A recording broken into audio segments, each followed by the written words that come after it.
Gosh, I love this. This is so good. There's a spirality to that. But they get to use their own felt experience to learn the behavior. Dance and certain types of athletics that are built around body awareness and movement accuracy.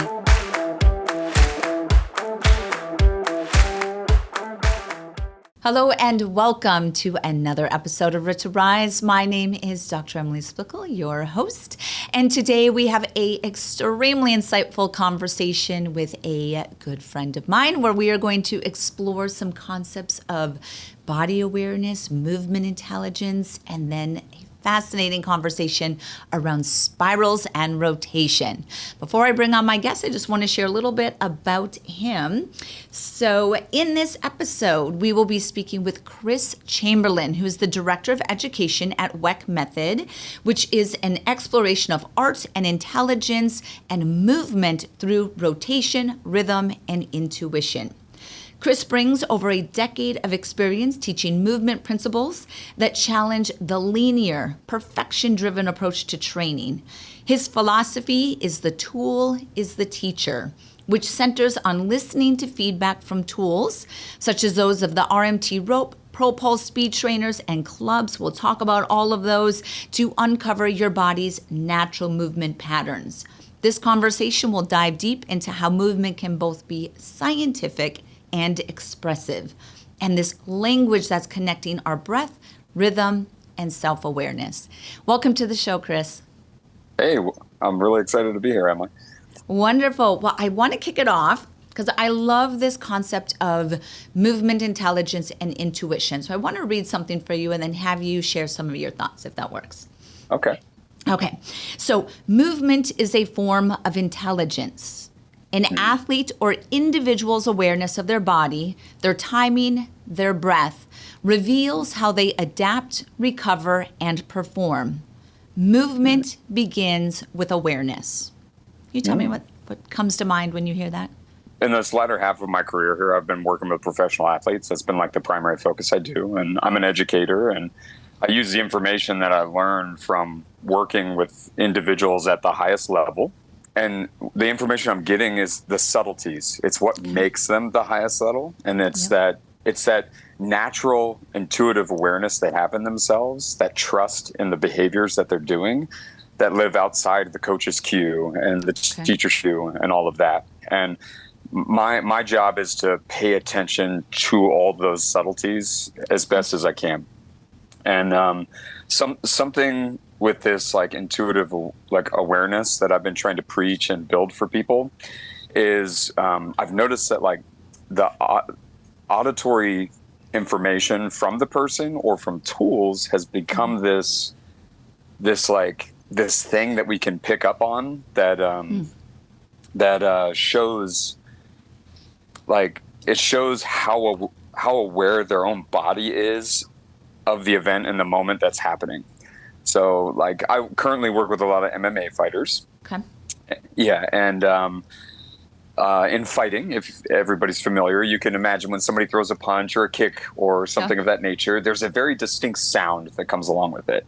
There's an expression of breath, right? Okay. And that moment of sound or that expression of breath, I have sort of correlated with perfection of movement a little bit.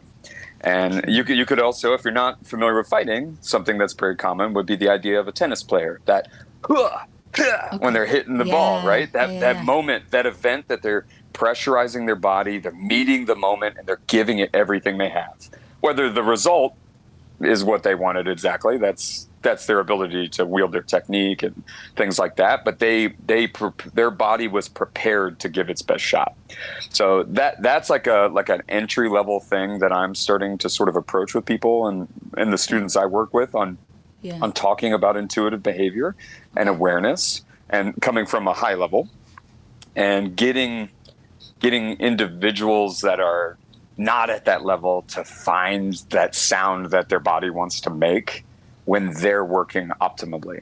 Like if my dad goes to pick up a box off the floor, he kind of, like everything sort of makes the noise. So kind of one approach that I'm taking towards that sort of awareness of self. Yeah, no, that's very fascinating. So do you encourage this this vocalization, or just kind of Yeah. encourage people to express what the body naturally wants to do, where oftentimes we inhibit that or block that because we're like, well, we don't want to make noise at the gym or for lifting. Yeah. So do you push people to embrace that? I do. Yeah, absolutely. And I'll kind of touch on two things here. So the vocalization, I try to get people in environments where they can let loose a little bit and not recognize that they're making a vocalization, and they don't feel like they're at Planet Fitness and they're, oh, gotta be quiet, like it's I give them, you can gamify something would be one solution. Just like, I do a lot of stuff with what I would refer to as like task-oriented training. Like technically everything's a task, but this idea, if you sort of give somebody a puzzle or a task to solve, they can sort of start intuitively navigating how to solve it. And I'll come up with these mini puzzles that are more fitness training focused. Okay. And a specific tool that I've been really loving and is mostly accessible for everybody is just a med ball, and performing med ball tosses at walls. Okay. So it's a really simple thing that doesn't demand a lot of like technical cueing from a coach on how to do it. It has a very clear directive: throw ball at wall. Yeah. Super simple, right? Yeah, very simple and very fun, because a lot of people don't get that place in their life to express themselves like really aggressively and like just throw stuff, right? Yeah, and throw stuff in an intense way that's not going to cause an issue. And when you really get you get that person that hasn't done that in years or ever, and they get this opportunity to like just heave something, it starts to kind of make them vocalize, because they try to do it. And I've sort of recognized that as this way, like I'm watching how they move when they do it, and they're picking up all these movement behaviors that I teach underneath all of this sort of intuitive stuff. And I've been finding that it's like a really friendly way to invite people to move the way I'm going to ask them, which I think is like super efficient and biomechanically sound and all this stuff that we may get into today. But it's just been this really simple way to get people involved in that in a fun way. I love that. Yeah. So how does, I mean, this sounds like a component of body awareness, but how does body awareness play into this? Where in my work, I talk a lot about like body schema, which is your brain's ability to map and see your body in your brain, right? Kind of this size and shape of what you are in space. Is that a component of this intuition? How do you teach that? So there's movement accuracy of limbs in space. Yeah, absolutely. So there, I love this. This is so good. There's a couple things. So I'm a coach. So in the coaching environment, what I'm trying to do is I'm trying to help somebody build body awareness and an intuitive sense of self. And some of that comes down to so I have these tasks I'm starting to create. They're starting to be able to vocalize with intensity.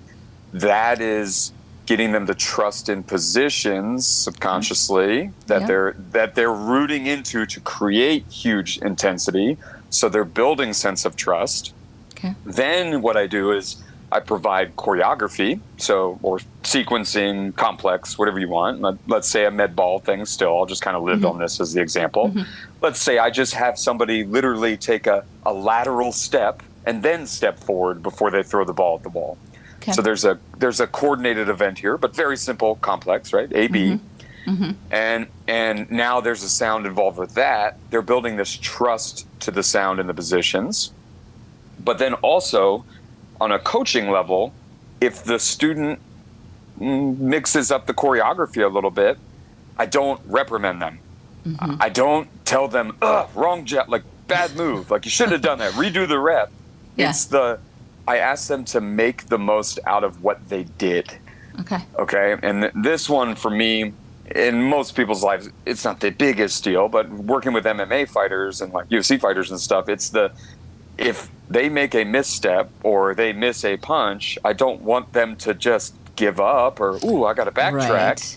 Right. There's immediate danger. So like you can usually at least paint that in somebody's head like, oh, okay, like I committed to this. I made the vocalization. I trusted my body was actually working in good form, but the result wasn't what I wanted. And that doesn't mean that I need to like backtrack and not trust in myself. So you're building all these walls. Every rep that somebody's like, oh, I messed up the choreography, they're building like a wall and a mistrust in their own ability to navigate themselves. Yeah. So that would be a very low level like way I would start introducing that to somebody.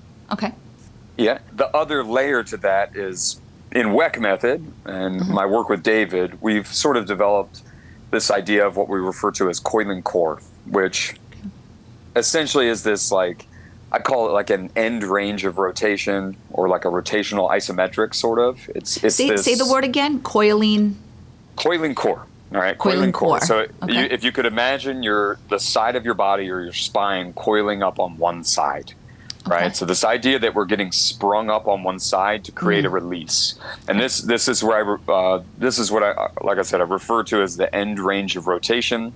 It's an opportunity to create like a stillness in rotation, but it's ready to go, right? There's potentiation. So a lot of my early practice with an individual is to establish the individual's range of motion. And in stillness, this is where I feel like cueing is most profound. So as a coach, this is where I feel like information verbally can be transmitted between each other the best. The person's creating a sensation. They're working on building a position or a posture. Okay. This position or posture, this is where I was mentioning in those vocalizations of those high intensities. This position of posture is sort of the essence of what I see when somebody is performing that vocalization at high intensity. It's the essence of it. So in the early practice, we do isometrics in this coil. Okay. Then we perform choreography to allow the person to experience like one side versus the other and move through the two. This is something we refer to as rotational movement training when we're moving between the two. Then we hope to get the vocalization out of them so that I can find the actual nuance, like that is where you need to be within this range of motion type thing. Yeah, no, that's fascinating. Two things that come up when you were talking is, so my background being more like the dance side. I know you're maybe athletes on a field or an MMA fighter, but in dance and certain types of athletics that are built around body awareness and movement accuracy, using a mirror is very important because you're seeing kind of how your arm is moving, the lines, right? Just the subtle details of it. So what are your thoughts on using a mirror?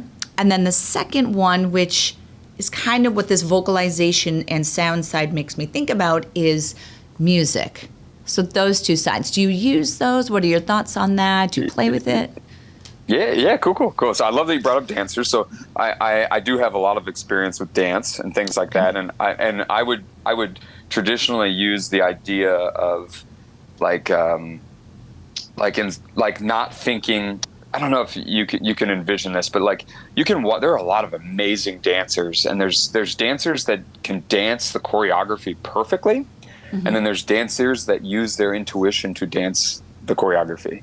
And there is an aura to it, right? There's a beauty to it. There is something that the room can feel, even if the two dancers were technically doing the same movements. Yeah. All right. And I'm after that one, right? I want that that aura. Like, I don't care about the movement. Like, that's mechanical. I want you to feel it. It's the innards. It's the self-awareness to make the line a little cleaner, or this. Yeah. And a lot of that for me, I'm a trainer, I'm working in the gym for the 60-minute session.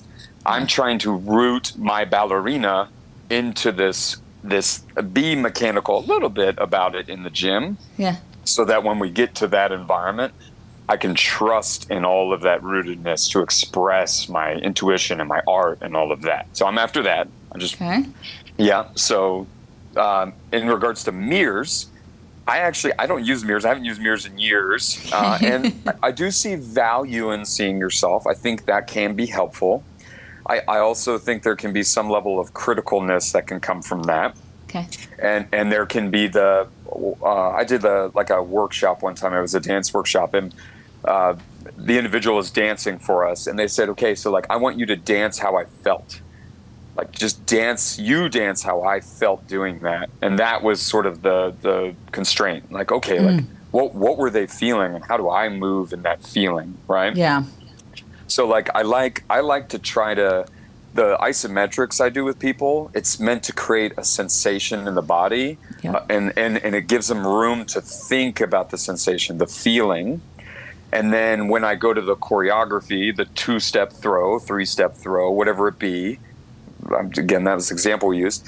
Yeah. I try to tell them to feel what we felt. And my cueing, instead of being like, put your foot here and step there and this and that, I touch their side and I say, feel here, feel here, feel the feeling you felt. Like, it's just about feel. Like, that's the only cue. Trust this. And I give them maybe a tactile sense as a coach. Yeah. I have felt that mirror, that processing of information coming back in is behind. So in the stillness, yes, but in the movement, no. Okay. So like stillness, maybe yes. Like I can stop and I can see what a line looks like. I can experience what the line feels like. I could close my eyes to program it maybe, take a breath with it, create something to build it in. And then I want to move in space. We don't have a mirror, unfortunately, right? And I need to be able to sense this and find things that I can trust within it. So, just because we're talking about dance, I actually get a surprising amount of dancers come to my workshops, which I'm always really amazed by. That means a lot to me, because I know traditionally dancers would not steer towards fitness education. It tends to be something that doesn't excite them. They don't feel like it benefits them. And what I get a lot from them is they recognize that shape I make. I make this very elegant shape. It'll look like a lot of the postures that we make in ballet and a lot of that side bend, right? It's very elegant. It creates, I'm calling it the end range of rotation. It's a form, it's where we spin from. So like when we're creating turns and such, this is that sort of, I call it like a structural wall. It's like something in you that can't move further, but you can move about it. So it's this very special thing that I get a lot of b-boys and I get a lot of ballerinas that come to my my things, because guys that stick postures in the air, they hit this. Oh, I could see that. Yep. Yeah. I show it on my manuals and stuff. They like those poses, when they hit their poses, they're just folding into that coiled posture I'm referencing in their own way, and then the spinning. So that's like a immediate kind of like you can get it. And then musicality, like I'm not huge on music, but I love, what I love about music is there's a tempo. There's something we can track, and aligning movement to that. The 8 count is valuable for somebody that's like innate in us to sort of like move with sound. So this in my intro, you kind of mentioned tools of the teacher, and ultimately, in all of this stuff I'm talking about right now, ultimately what I'm navigating is trying to find tools that provide the feedbacks that I want, that I don't have to use my mouth to tell somebody what I'm trying to get them to do, but they get to use their own felt experience to learn the behavior. So it's my job to be the master of tools to recognize which ones provide the feedback I'm looking for, but it's ultimately up to that individual to learn from it and then use my subtle cueing to guide them through it at first.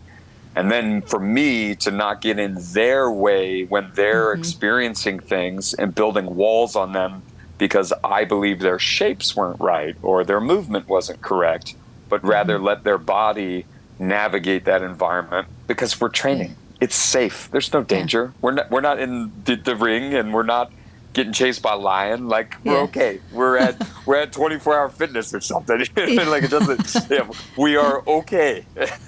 Yeah. Oh my God. I love that, Chris. And I feel that so much of what you're saying actually crosses into these other facets of a person's life, and how when we feel our body in movement, and the intuition of movement is also trusting your emotions and how you feel in different experiences in the outside world. And so it's perfect for the podcast, because all of our conversations cross into this movement and emotional side. So it's so powerful. I love the gift of how you are articulating that. It's really powerful.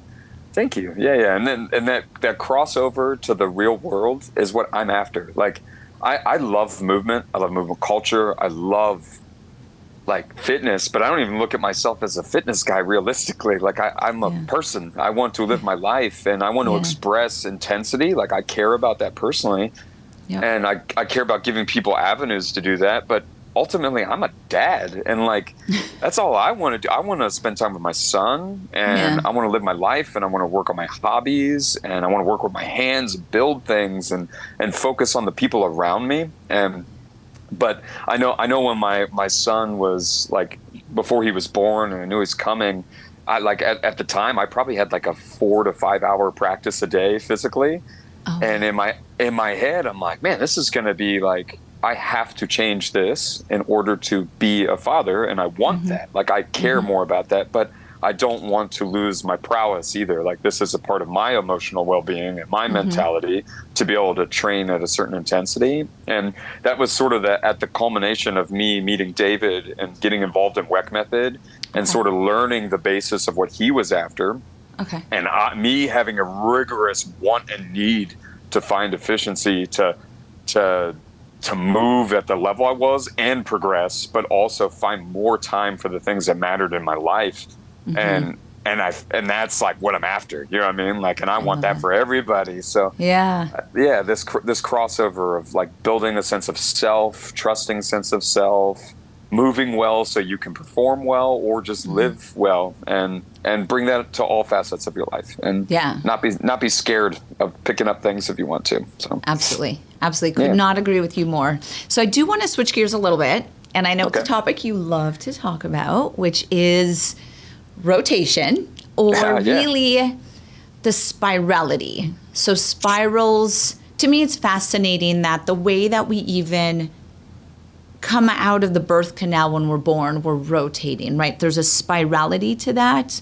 Our bones spiral within themselves. Many of our tendons, like our Achilles tendon, our post-tib tendon, they spiral on themselves. So what are some of your thoughts on rotation or spirality? Or if you have another word that resonates with you about I'll dig in. I guess I believe, first of all, I believe everything is rotation. So I'm trying to I'm trying to help change the narrative on the idea that there is not rotating.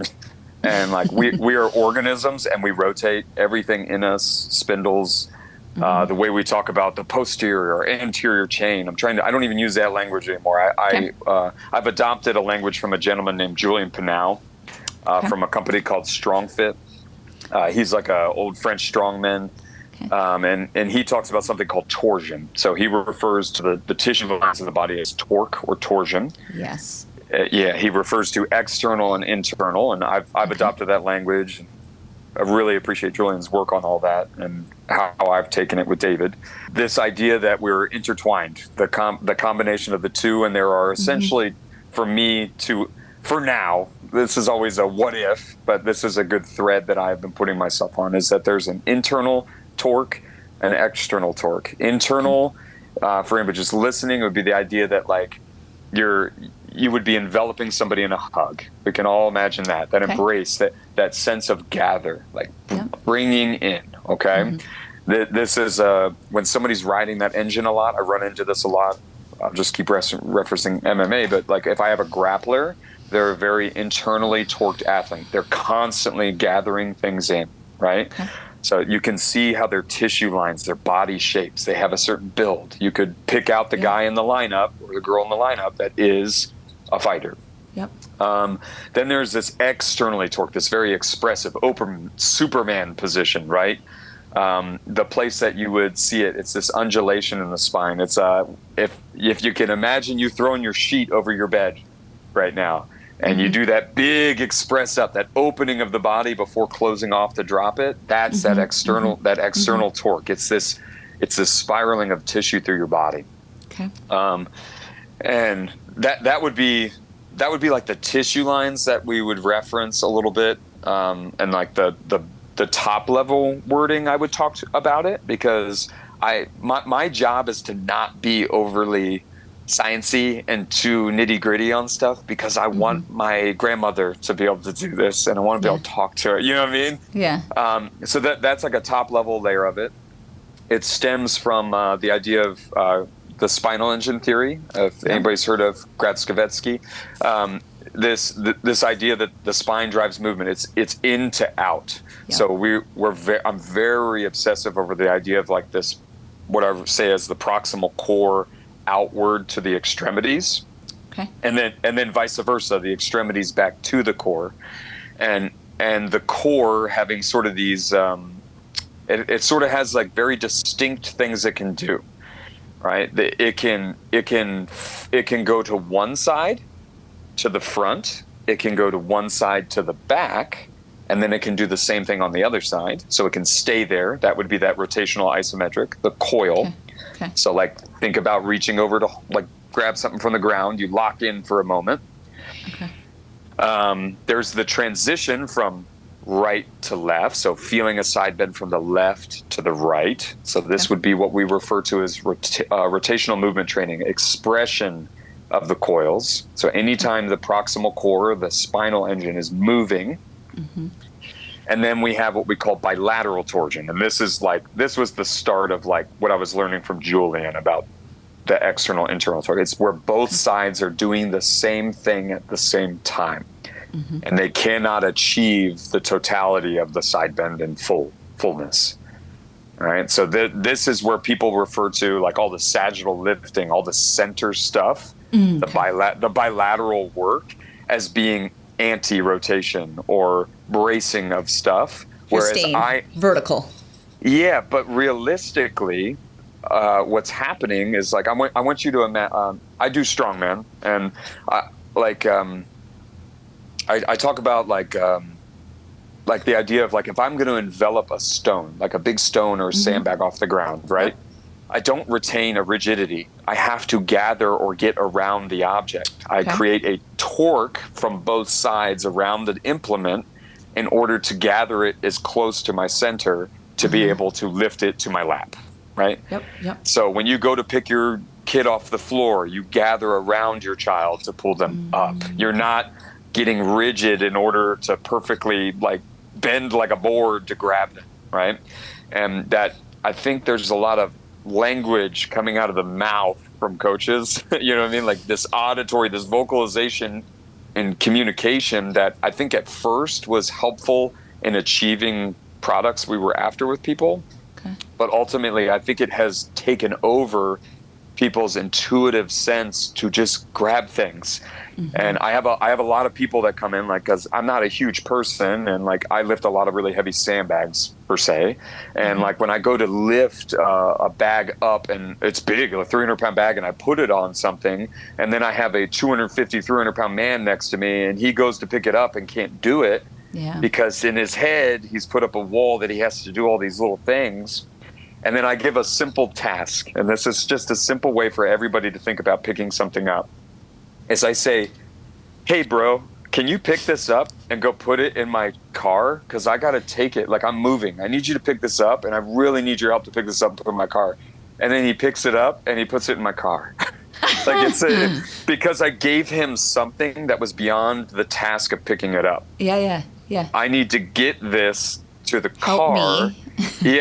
And then to help my friend. Like, there was a need. And when the need came in and there was a reason for the training, the exercise, right? Yep. It became doable, and he trusted in his body's natural sense to get the job done rather than overcomplicating the situation and not getting it done. Yeah. Is that similar when they say that if you compared like a farm boy to someone who's just in the gym, like that's the real strength is someone who's just like lifting and throwing and moving. They're not thinking mechanically of things. Yeah, it's not even just it's not the task of the lifting and throwing. It's the I'm getting something done. You know what I mean? And their bodies looking for efficiency. I grew up as a working man. Like, so I grew up as a carpenter and working land. I grew up on property and I took care of property, and like just naturally, if you're sitting down and like I have to move like 12,000 pounds of lumber or something today, like. You start thinking efficiently, and and you just like, because this has to get done or I don't make my paycheck. Like, that you have like need for it, right? So there's Yeah. a sense of finding efficiency. There's a sense of keeping up, getting the job done, and then just having that the task oriented stuff just becomes so valuable for an individual, because most people's journey into like movement as their health practice comes to, I'm supposed to pay this monthly membership at a gym, and do this many repetitions, and I'm supposed to do these things to burn fat or whatever, but it's like, that's not even, there's still not the through line for that individual. Like there's somebody might go like, I need to do this to like, so I can play with my grandkids when I'm old. Like that's even a through line. Like they can imagine themselves 30 years from now, like I want to be healthy for my children's children or something like that. That could be a driving fact that it's a big thing I talk about too, is the visualizations and how powerful I think that stuff is. But yeah, I mean, like this all come into the spiral. So that's what we're kind of talking about here. The rotational intent. And I just think that intuitive sense plays so heavily into that rotational intent. Yep. This idea of looking at the body integrated and not separated. The torsion stuff I learned from Julian, external, internal, are sort of my first maps on navigating how to get the body to work as a unit. We start from the core first. So I learn those isometrics to create muscular contractions and mind-body connection in the core to make somebody associate to that as the driver of the movement. Okay. And then when they feel that, then I take them on the journey to feel the extremities. Okay. All right. And then what we do is we wield tools with our hands, right? The most like nerve heavy thing in our body. We learn from them, right? They're so important that the tools, I then try to funnel the work from the tool to the core. Okay. And then the tool usually has a task. If I pick up a hammer, I'm meant to hit the nail. If I pick up a kettlebell, I'm meant to swing it or clean it and press it. Whatever you want to call the tool, it has usually a distinct goal or task behind it, and it has a distinct feeling or feedback it's providing you. So for myself, I'm after exploring as many tools as I can and downloading the feedback, download the experience, and then root into the mechanics of the rotational stuff. So like the coiling and the RMT, and building an intuitive trust in those being the thing that's under everything. And then the new experience with the tool is irrelevant. Whatever the language is of the tool, I will master it over time because I have a language in my body I've already developed that's underneath of it. And the tool is a piece of metal probably, or whatever it is. It's a creation. It's not the thing that's leading the charge here. I'm the human. I got the brain, and I've taught myself to move my body in a way that can wield all things. Right. And you're listening to the tool as the teacher. Yes. Yeah. Right. Yeah. And then what ends up happening is like, again, getting into these spirals, is we start to notice that there are a lot of tools that people are currently using that aren't maximizing the idea of moving through full rotational principles, or like spirals, like, and crossing the midline and doing all this stuff. There's a lot of things stuck from maximizing the intent of it, right? Like a simple idea of somebody that can imagine doing an overhead press or something with a dumbbell. Arnold Schwarzenegger created the Arnold press, and it literally is just the idea of turning his hands as he press. A very simple concept, you know what I mean? But like, it's coined by Arnold, right? That this idea that he's spiraling or steering his hands and his elbow is creating a spindle.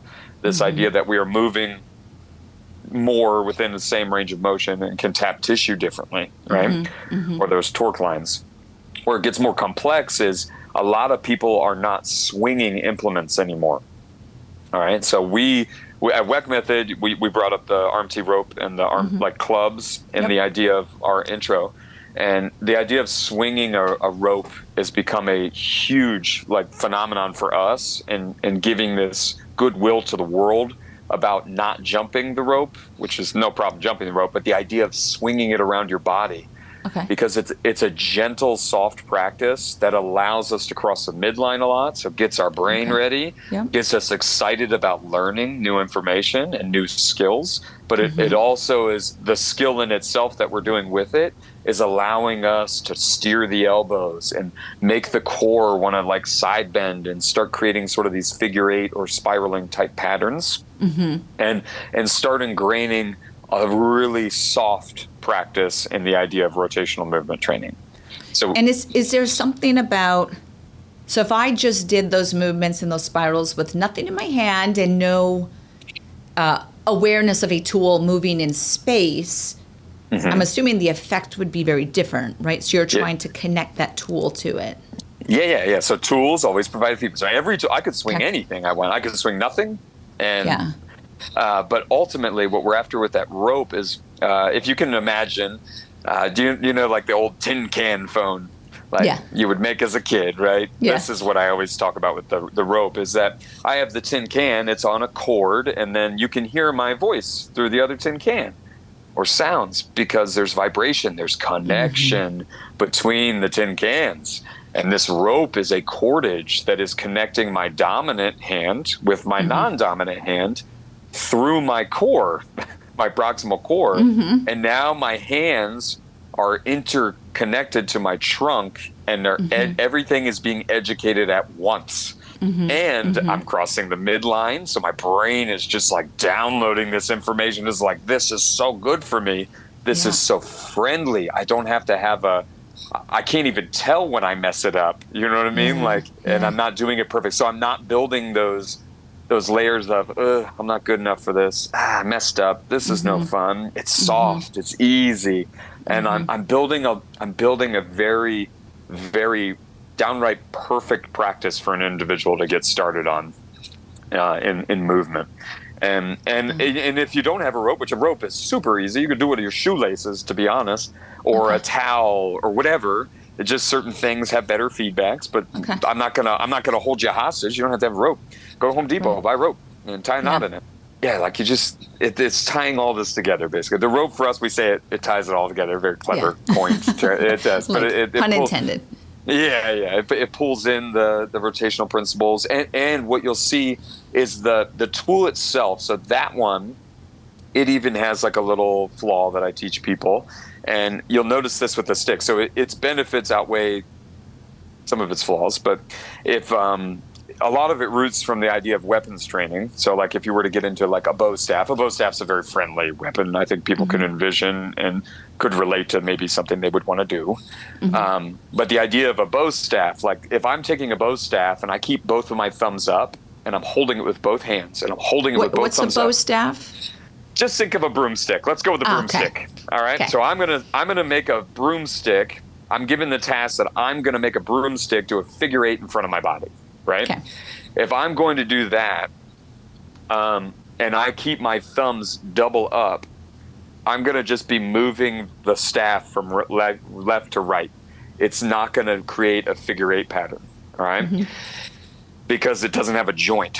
So in order to get that to happen, I have to turn my thumbs over completely in order to create like a figure eight cycle, right? Same with your hands. If you took your hands empty right now, if I asked you to make a figure eight, you could just start making these shapes.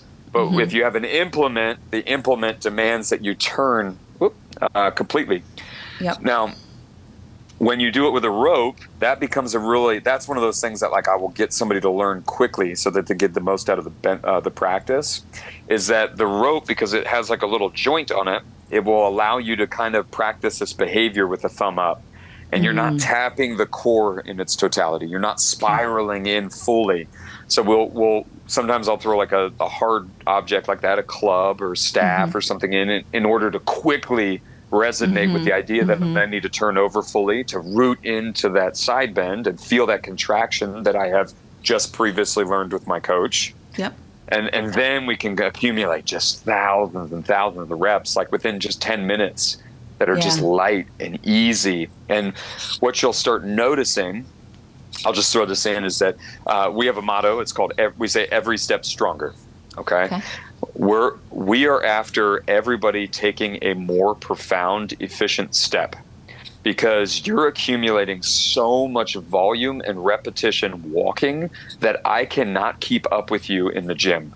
I cannot, if I can make that repetition, every one of them, just a tiny bit better, right? Every single day, and we can compound that effect, and we can teach your body how to funnel and spiral and rotate in a way that that step is more profound, then you are going to feel super good, and you're going to come into the gym and you're going to start chasing things you want to do with yourself. Yeah. Like, rather than like just the pain relief and the like fat loss and all this stuff that are sort of just the stepping stones to moving in a way you want to move in your life. So yeah, no, I could visualize that. And I, as a former aerialist, doing silks and straps, like there's spirals everywhere in it. So I could see this beautifully transition over to that. And then now I do ballroom, and ballroom is all spirals and different things happening in the hips and the feet and the T-spine. So you did mention, so the last thing I do want to speak about, because you mentioned it ever so briefly just now, is walking. Can you just talk about efficiency of walking, maybe the spirality in walking, and just kind of that last nugget for the listeners? Yeah, of course. Yeah. So walking is one of the foundations of what we do. So we sort of have this idea that locomotion, swinging, throwing, and catching are sort of the prime functions that we're after improving with somebody. Yep. And we very strongly believe all three of them are associated to each other. So if I'm improving one, I'm improving the other. All right. And then the root to all of that is the idea of this spinal engine, the core, the coiling core, rotational movement, bilateral torsion. Okay. What I'm trying to do in the walking is, if I recognize that I have these core strategies I can do, how does that affect the hip cycle as I'm walking or I'm moving from one foot to the other? And that there becomes some strategies. So the first thing we're after is we're looking for somebody to be able to fully commit and trust in their ability to side bend and balance on one leg, right? So take that step and feel like they could just pause at any moment. Like you own the step. There's not like I need to switch something up to balance here. I'm taking a step and I stop. I take a step, I can stop. If somebody's out of balance, or they're not able to funnel through their core, or they can't get their weight to fully shift and commit to that base of support that you're creating, you'll see them fall within themselves. All right. And this is where, in the small gait cycle of walking 10,000 steps a day, you don't recognize you're falling between yourself. We want you to own your substantial. So that would be like a basis of stuff. Okay. Once we sort of learn that I can move the hip cycle like that, we start seeing potential of ways in which I navigate the core around that normal, I take a 1.5 step or whatever, right? And that's your ability to retain a side bend as you do it. This is something we call same side walking, same side stride for running. And where I saw it a lot growing up, and you have experienced it for sure, is I would carry plywood on one side of my body, and it forced me to side bend the entire time I'm holding it, right? Like I had to get under the weight in order to manage the weight, but I still had to walk 200 yards to put the plywood where it belonged, right? So my body utilized this strategy of side bending, same side walking, in order, and kept the hip cycle straight. I'm not falling over because I'm side bending. I'm moving linearly, right? All right. So that's a strategy we do. So then if we know that's like the deepest range of strategy of walking, and then I can apply it on both sides, then when I'm sprinting or accelerating or running up a hill, you'll notice the individual aggressively side bends and hits those same sort of markers because the intensity demands it. And then we take that intensity and we regress it, and then we notice like, oh, like I'm walking, I'm doing the same thing, but this low intensity environment is not turning me over. Think of what we were talking about the hands. It's not forcing me to commit to the fullest range when I walk, but it doesn't mean that range I shouldn't be guiding it to where that range is. All right. So just because the task doesn't meet the need of the range, I'm still moving through the intensity of where it goes, right? Like if I'm going to spin around something, I'm going to think about that side bend. And even if I don't achieve it based on the goal, that's where I'm trying to bring it. Yeah. That infinite spiral, that infinite intent to drive through rotation. And that's what we're trying to establish in the body when we walk. For me, like when I met David and I first sort of was developing all this thought, how we were going to communicate it to normal people, I was going through rope practice and my body was very rigid at the time. I was powerlifting, I was doing kettlebells, and I was doing rings gymnastics. So I did a lot of aerials as well. So I've done pole and silk and things like that as well. And I moved well in all of those environments, but I wasn't, and I liked to run and I was really fast, but I didn't feel good when I ran. My transition was not to its fullest potential at the time. And when I first started doing the rope practice, I did it for like 5-6 hours a day. And I can distinctly remember this day that I was walking through Costco, okay? And I'm walking down the aisle, and all of a sudden I felt my right heel flick just a little more than normal, and it sent my weight to my other foot, like aggressively. It's such a simple little change in how I was moving that had ingrained itself from just performing things with tools and these task-driven movements, that I started feeling this little turnout in my hip wanting to cycle and shift my weight and fully connect and commit to the other side. That like walking just got real comfy and real nice. And like, I cannot wait to go for a walk. And like every night when we were in Japan, and like after those long days at those conferences, every night I went for a 4.5-hour walk around the city. Wow, Chris. Every single night I was there. And honestly, it was the most refreshing thing I did. It was the thing that made me feel better during that whole convention. Totally. And I was so thankful for that opportunity, because like in the day-to-day life, like I'm caught up. I got to go do this with my kid. I got to do this, got to do that. And like I had time for myself to literally put everything I do into the most simplest practice. And it was to go meander around a city and look at things and sightsee and just see and like be a human and move about space. And like it's so simple, but it's like that kind of thing makes a memory for you and a joy. And like that's what it's about. So no, I love that. I often speak about how I lived in New York City for 20 years, and that when I would travel and teach and be on airplanes and in conferences, and you're just not moving. As soon as I would get back to New York and I would just walk, because it's a walking city, I would do easily 20, 30,000 steps a day, and my body would just fall right back to where it was, and like no joint pain, no low back stiffness. My body just was, it's very fascinating how just walking is very powerful for unlocking this movement longevity, emotionally, memories, it's so powerful. I absolutely love it.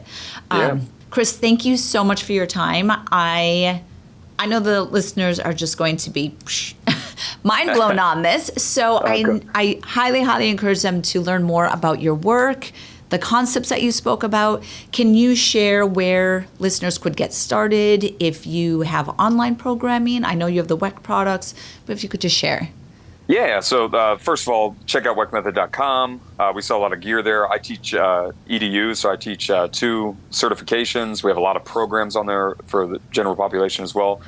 And then you can find me at Eroding Weakness on Instagram. I have a little website with some basic programs and stuff on it as well. And I have a free little sign up thing that you can do to start playing around with those rotational isometrics, that coil and core idea. I do it in just a bunch of different positions. It's a very simple thing you can go through, match the shape, hold the position, and get a sense of yourself. And don't be looking for me to tell you what to do. Like, look at the shape, try to imagine what I'm feeling, and you find yours. I absolutely love that. Thank you again so much, Chris. And to everyone who enjoyed that episode, remember the concept of movement intelligence, movement intuition, movement as a language. The power of connected movement far exceeds just literally moving. It has an impact on your emotion and your entire life. Thank you so much for listening, and I will see you in another episode.